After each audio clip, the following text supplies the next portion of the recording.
Call buy, put buy, call sell, put sell. Confused which one to pick? Don't worry, because in this video we're going to lay out everything one by one and side by side so that you have clarity on what to pick.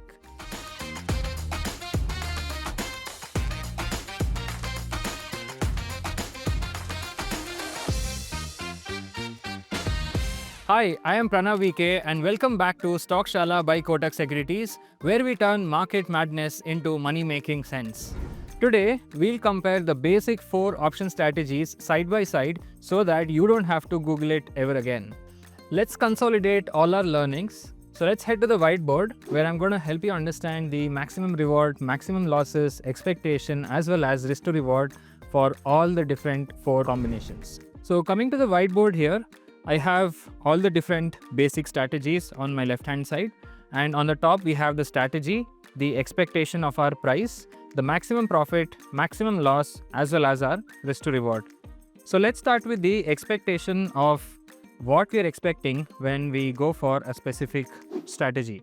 So when we go for call buy as well as put sell, in both these conditions we are expecting the price to rise.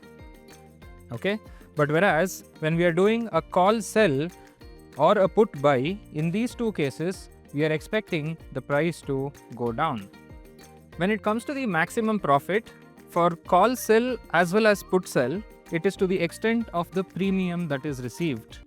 But whereas the maximum profit for call buy is unlimited, and for put buy it is to the extent of your strike minus premium. And for maximum loss, for both call buy as well as put buy, it is only to the extent of the premium that is paid to enter the contract. Whereas the maximum loss for call sell is unlimited, but for put sell, it is to the extent of strike minus premium. This is because the stock can only go until 0 and hence the loss is not unlimited. And finally, talking about risk to reward for each of the strategies, both call buy as well as put buy have high reward as well as high risk. And for call sell, it is going to be limited reward and still high risk. And for put sell, it is going to be again low reward and high risk. Now, most beginners stop at this, but there's another layer called probability of profit which you cannot ignore. So now let's discuss that on the whiteboard. So here, call buy is going to have only 33.3% probability of profit, whereas call sell is going to have 66.6% probability of profit.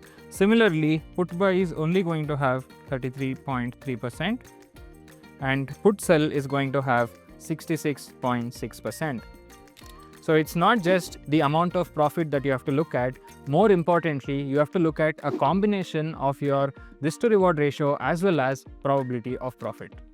So as promised, if you go ahead and take a screenshot of this entire table, then you'll never have to Google about what is what and you'll be able to make clear decisions for your trading. Now that we have all the 4 strategies in one place, let's just take a step back. Do you notice something? Each strategy is a mirror image of the other. For example, let's look at call buy as well as put sell. In both these cases, we are expecting the price to go higher. But on the other hand, look at call sell as well as put buy, we are expecting the price to go lower. So don't you think they are mirroring each other? This kind of symmetry is what makes options trading so interesting. From this table, you should clearly remember 3 things. The first one is your directional bias. The second one is your profit potential versus loss potential. And finally, the third one is the break-even logic. So the first thing is directional bias. You can see that the call buyer as well as put seller want the price to go higher, whereas a call seller as well as put buyer want the prices to go lower. The second one is profit potential versus loss potential. You can see here that certain strategies have unlimited profit and limited loss, whereas some other strategies have the exact opposite. So it's important for you to know exactly how this works. The third one is your break-even logic as well as risk to reward. Irrespective of which option you're going to trade in, you always have to count in the premium that you're receiving as well as the premium that you're paying, depending on whether you're buying the option or selling the option. This comparison that we did so far is not just theory. In the real world, when traders combine these basic strategies, that is when they create complex strategies like straddles, strangles, and other spreads. Without these foundations, it's impossible to know why a trader uses one strategy over the other. Here is a fun analogy for you to understand this concept better. Think of the 4 basic strategies are like the 4 different types of tastes: sweet, sour, salty, and bitter. Whenever you taste an exotic dish, it is just these basic tastes in different proportions. Similarly, every advanced option strategy that you're going to learn is just going to be a combination of these 4 basic strategies. So, before we jump into advanced combinations, let's go one level deeper. In the next video, we are going to break down something that decides the actual premium you pay or receive. That is the intrinsic value as well as time value. Trust me, once you understand that, the options world is going to feel a lot more logical. So let's do a quick recap of what we have learned so far.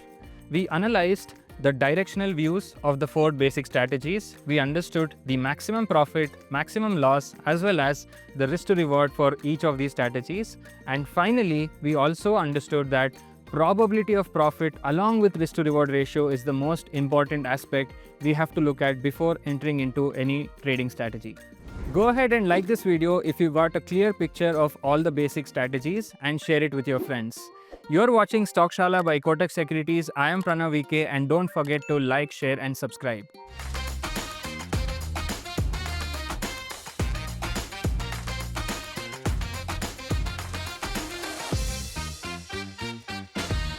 Investments in securities market are subject to market risks. Read all the related documents carefully before investing.